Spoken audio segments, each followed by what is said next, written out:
Let it be brought to the open.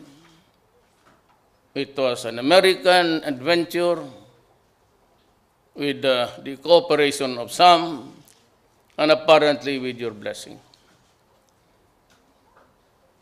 Sinabi mo, pawis na pawis ka sa TV. When you were so stressed, and I said, kasalanan ko yun.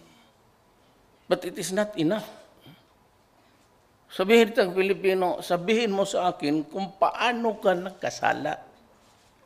At anong ginawa ninyo, bakit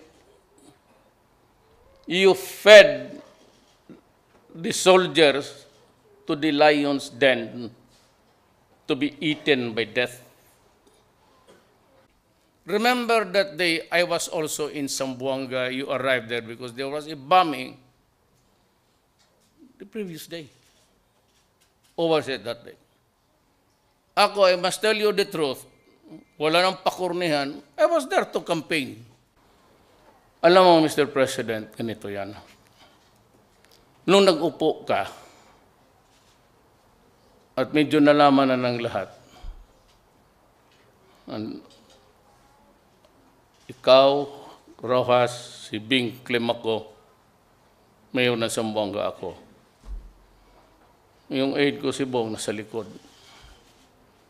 Pero yung umupa ka tapos sinabi mo doon sa isang general, kung ikaw ang nandoon, anong dapat gawin? You know, Mr. President, I will not characterize your behavior. But you have noticed that I just stood and I said, Mr. President, medyo hilong-hilo pa ako sa biyahe. Can I beg the indulgence to leave? Bakit?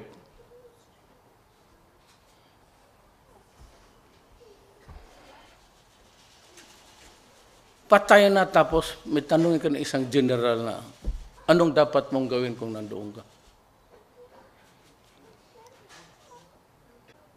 Patay na lahat, mabuhay, mabaho na nga eh. Tapos sabihin mo, isang general, kung ikaw ang nagpunta doon, remember mo kung sino yung general na tinuro. What would you have done? Ano dapat anong gawin mo? So, una-una, you have to answer to the nation, bakit ang police? What's so special about the police action? And why was Purisima at that time already suspended? Hindi mo mabula kasi tinanong ko lahat yung mga opisyal. Tinanong ko, sabihin ko, halika dito.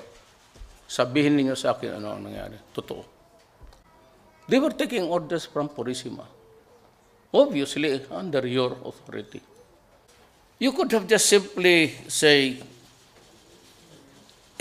ako yung gumawa nito. Ako yung nag-order, but I left it to Purisima to do the direction.